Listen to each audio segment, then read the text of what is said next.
Bismillahirrahmanirrahim. Assalamualaikum warahmatullahi wabarakatuh. Alhamdulillah wassalatu wassalamu ala rasulillah wa ala alihi wa ashabihi wa man tabi'ahum bi ihsanin illa yaumidin amma ba'd. Para santri sekalian rahimakumullah, semoga Allah Subhanahu wa taala melindungi kita semua. Ya, pada kesempatan pagi hari ini alhamdulillah kita masih diberi kesempatan untuk belajar bersama, ya, pelajaran ilmu pengetahuan sosial IPS. Kali ini kita pertemuan kedua, ya, semester 1 untuk kelas 9.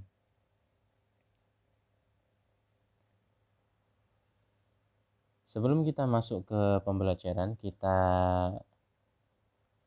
baca dulu ya, atau kita pelajari dulu materi pembelajaran atau kurikulum yang akan kita tempuh selama 1 semester ini. Kita nanti kurang lebih 1 semester itu ada 16 kali pertemuan, karena kita sepekan sekali ya. Dan kita ini sudah masuk ke pertemuan yang kedua. Sebelumnya di semester ini kita akan belajar 2 bab. Bab yang pertama adalah interaksi antar negara di Asia, dan bab yang kedua adalah pengaruh interaksi sosial terhadap kehidupan berbangsa. Nah, masing-masing ada 8, nanti silahkan dibaca sendiri. Dan kita masuk ke pertemuan yang kedua, yaitu letak dan luas benua Eropa dan Afrika. Setelah sebelumnya kita sudah belajar tentang luas benua Asia dan juga Amerika. Sekarang tinggal melanjutkan, ya. Letak dan juga luas benua Eropa, ya. Bisa dilihat di sebelah kiri ini adalah peta benua Eropa. Ya, terdiri dari banyak negara dan masing-masing berbeda ya. Ini kalau kita lihat di petanya. Ya. Letak geografis dari benua Eropa ini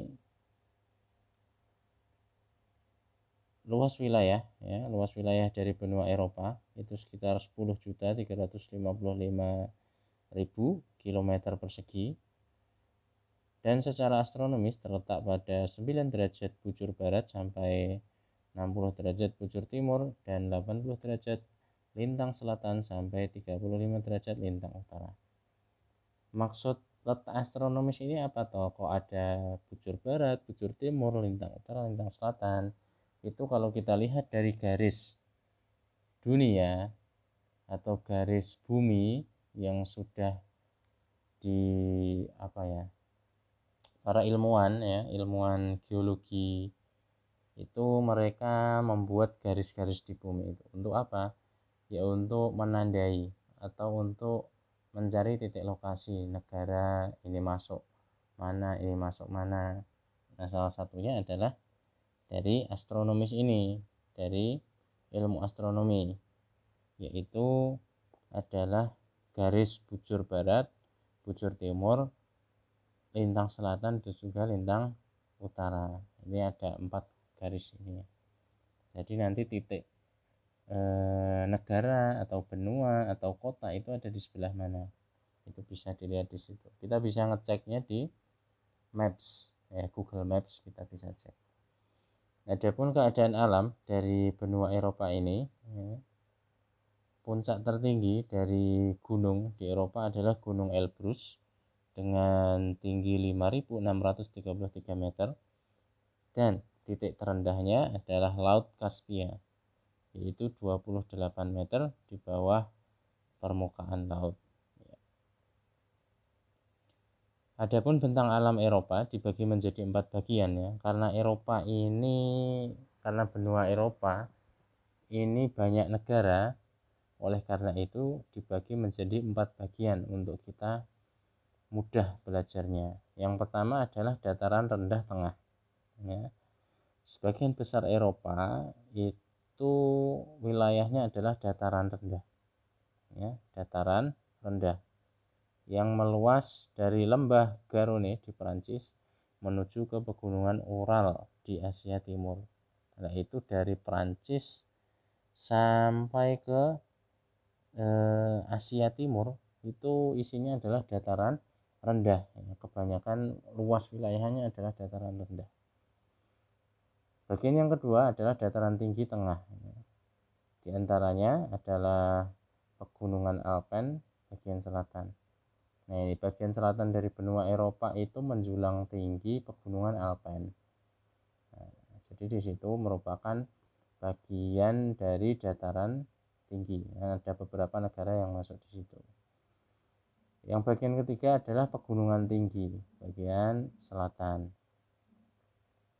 Didominasi juga dengan pegunungan Alpen dan puncak Mont Blanc, ya, sekitar 4.813 meter yang membentang dari Spanyol sampai pegunungan Kaukasus. Spanyol ini bagian kiri bawah, ya. Jadi dia pegunungannya itu membentang sampai pegunungan Kaukasus, ya, ke arah Prancis, terus sampai ke Asia Timur. Nah, yang keempat adalah dataran tinggi barat laut, membentang dari Prancis barat melalui kepulauan Inggris, Skandinavia. Ya, ini dari Prancis sampai kepulauan Inggris, Skandinavia namanya.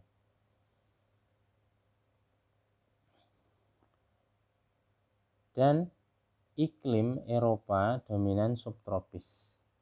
Jadi iklim di benua Eropa, negara-negaranya itu kebanyakan subtropis, yaitu mempunyai 4 musim: musim panas, musim semi, musim gugur, musim dingin, musim salju. Jadi flora dan fauna, ya, ragam dari hewan maupun tumbuhannya, ya, khas dari iklim subtropis. Ya, khas dari iklim subtropis itu ciri tumbuhannya adalah tumbuhan yang mempunyai daun yang kecil-kecil namun lebat biasanya dan menjulang tinggi-tinggi.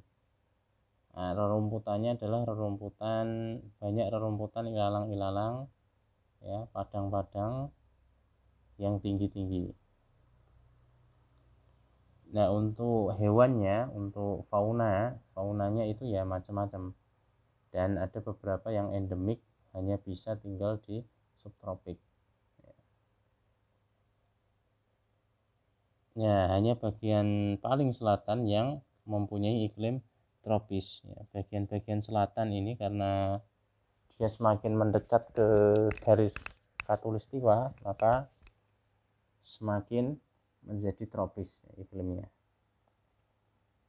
Ya. Kemudian selanjutnya ini adalah negara-negara di Eropa.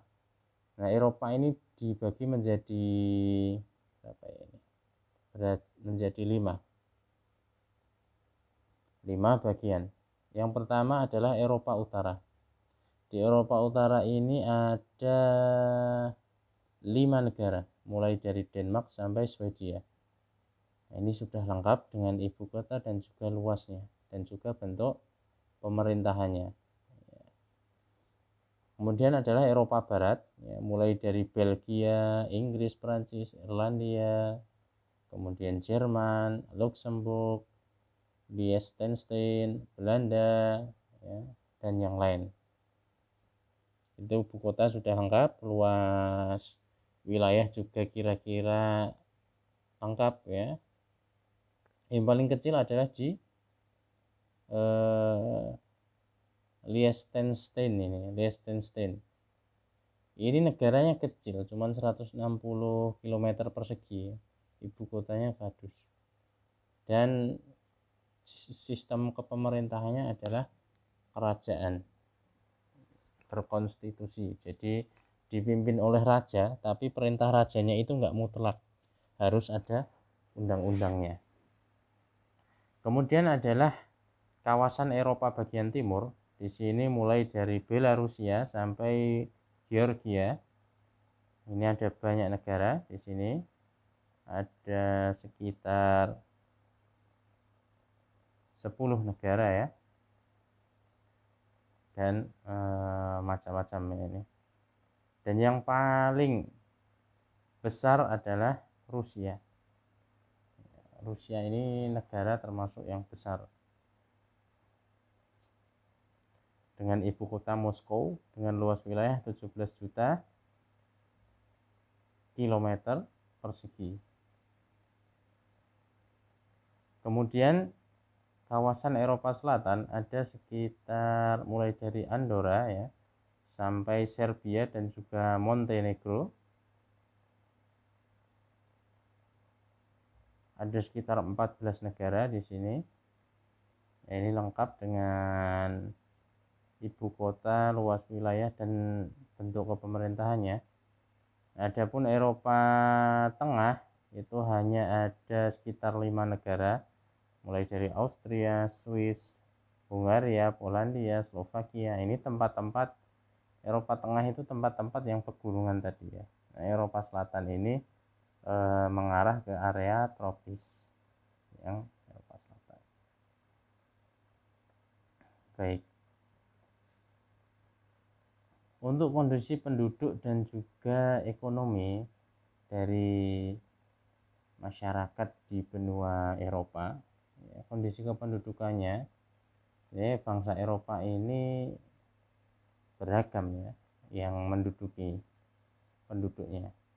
Namun sebagian adalah suku dari Kaukasoid yang terbagi menjadi beberapa suku.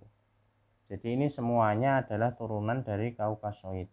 Suku Kaukasoid itu apa? Dia suku yang mempunyai ciri fisik ya seperti orang-orang bule itu, orang Eropa. Tinggi, kemudian mata biru atau coklat gitu ya. Kulitnya putih, rambutnya lurus. Ini ada beberapa turunannya lagi ya. Yang pertama adalah bangsa Nordik.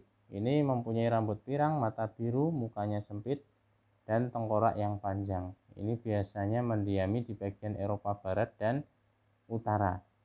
Eropa Barat dan Utara. Kemudian yang kedua adalah bangsa Alpen. Bangsa Alpen ini mempunyai ciri mata hitam, tengkoraknya lebar, tidak terlalu tinggi dan banyak terdapat di Eropa Tengah dan Selatan. Eropa Tengah dan Selatan. Ya. Ini cenderung ke Asia ya. Karena lebih ke selatan itu dia lebih tropis. Ya, mungkin ada sebaran di situ dari bangsa Asia yang menduduki Eropa wilayah selatan.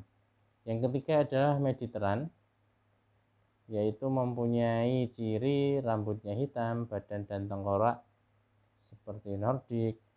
Ya, ini banyak ditemukan di Eropa bagian selatan, seperti Yunani, Italia, Portugis, dan lain-lain. Kemudian adalah bangsa Slavia. Bangsa Slavia ini seperti Alpen cirinya, dan banyak ditemukan di Eropa Timur, Kroasia, Bulgaria, Rusia, Slovakia, dan lain-lain. Yang kelima adalah bangsa Dinari. Bangsa Dinari ini ciri rambutnya gelap.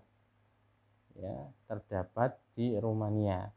Tersebar di Rumania, turunan dari bangsa Dinari.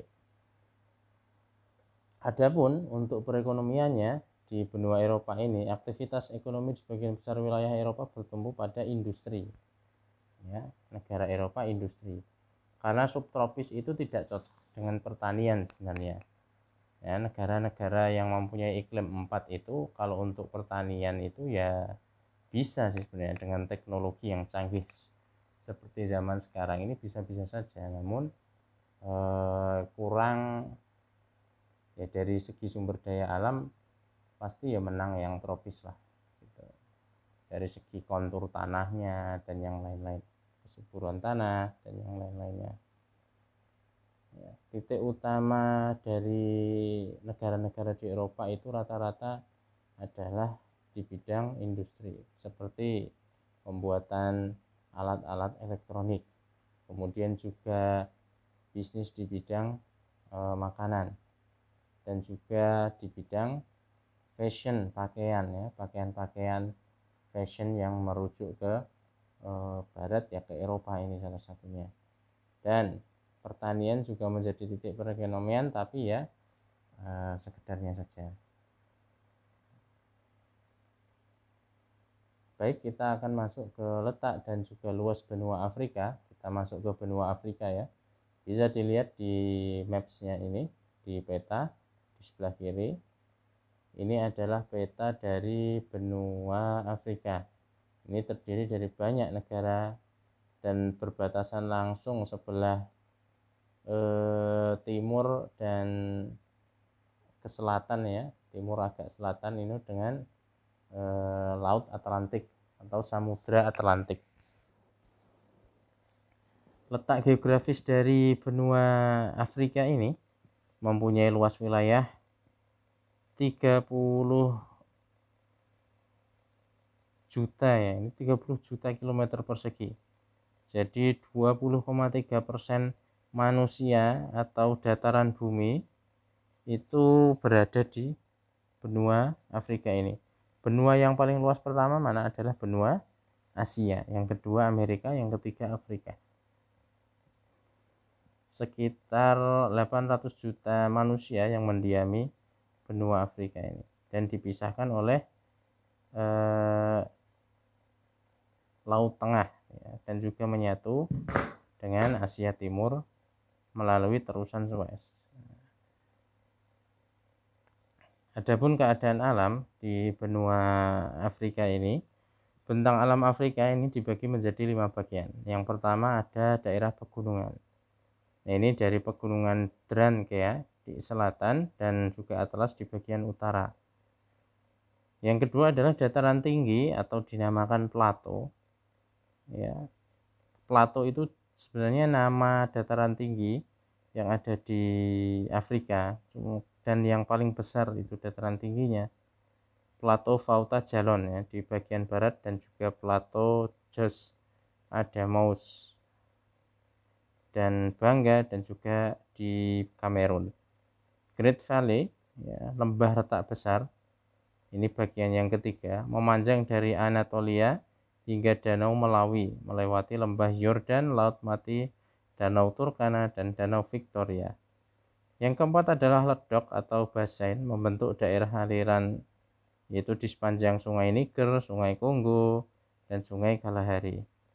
Dan daratan pantainya adalah ya pokoknya di luar plato, di luar dataran tinggi, nanti ketemu dataran pantai. Suhu rata-rata dan juga iklim di Afrika ini cenderung panas ya, dia tropis panas. Ada beberapa yang subtropis, yaitu di bagian dekat-dekat Laut Tengah ya. Dan iklim gurun ya, ini panas yang sangat panas, ada sebelah Afrika bagian utara, dan di Afrika ini ada beberapa gurun ya, di situ. Ya, kita bisa lihat negara-negara di Afrika. Afrika terbagi menjadi beberapa bagian. Yang pertama adalah Afrika Utara, mulai dari Aljazair, Mesir, Libya, Maroko, Sudan sampai Sahara Barat ya. Kemudian Afrika Barat mulai dari Benin, Burkina Faso, Gambia, Ghana, Guinea, Mali, dan seterusnya. Kemudian Afrika Timur ada banyak ya, sampai Zimbabwe ini masuk di Afrika Timur, dan juga Afrika Tengah ada sekitar 10 atau 11 negara yang mendiami Afrika Tengah. Kemudian Afrika Selatan ada 5 negara.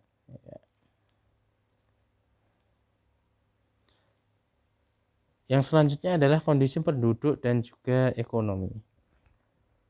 Kependudukan bangsa Afrika, bahasa yang dipakai sehari-hari adalah bahasa Swahili. Afwan, ini bukan bahasa ya, tapi bangsa. Jadi bangsa Afrika itu adalah turunan dari bangsa Swahili, karena nanti kan tempatnya jauh berbeda-beda, ada banyak faktor yang mempengaruhi, namun pokoknya adalah mereka itu turunan dari bangsa Swahili namanya. Sebagian besar penduduk Afrika itu keturunan Negro, namun secara garis besar dibedakan menjadi 3. Ras Negro yang mendiami selatan Gurun Sahara dari suku Masai, Kikuyu, Sudan, Zulu, dan Bantu.